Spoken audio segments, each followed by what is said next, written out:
আমরা কাদিয়ানী সম্প্রদায়কে নিরাপত্তার জন্য অমুসলিম ঘোষণার দাবি করছি।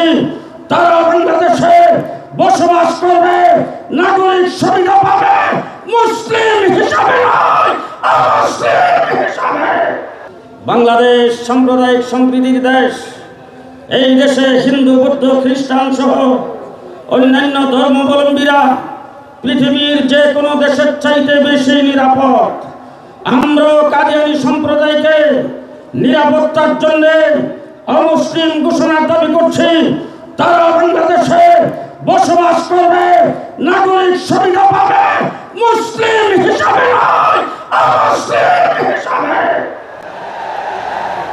যদি তাদেরকে সেটা না করা হয়, আমাদের ট্রেডমার্ক লা ইলাহা ইল্লাল্লাহ মুহাম্মাদুর রাসূলুল্লাহ বক্সিবাজারে তাদের কাদিয়ানীদের আস্তানার সামনে সেই কালিমা লেখা আছে না নাই? কথা আসতে বলবেন না, আছে না নাই? তাদের ইবাদতখানার নাম মসজিদ বলে কি বলে না? টানা তৃতীয়বার অর্জন করেছে দেশের সেরা সুপার ব্র্যান্ড স্বীকৃতি বসুন্ধরা টিস্যু। আমরা তাদের উপর আক্রমণ করতে চাই না, সাম্প্রদায়িক সম্প্রীতি বজায় রাখতে চাই। তবে যদি তাদেরকে মুসলিম ঘোষণা করতে গরিমসি করা হয়, সেই কালিমার সংগঠনের জন্য যা খুশি তাই করা হবে, যা খুশি তাই করা হবে।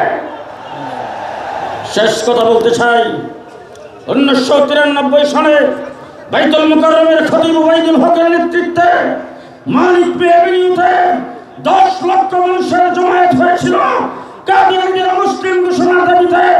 আমার শেখ আমার শেখ আল্লামা আহমদ শফী নিজের শেষ বয়সে সাহেবে ফরাশ হয়ে কাদিয়ানীদের মুসলিম ঘোষণার দাবি করেছিলেন।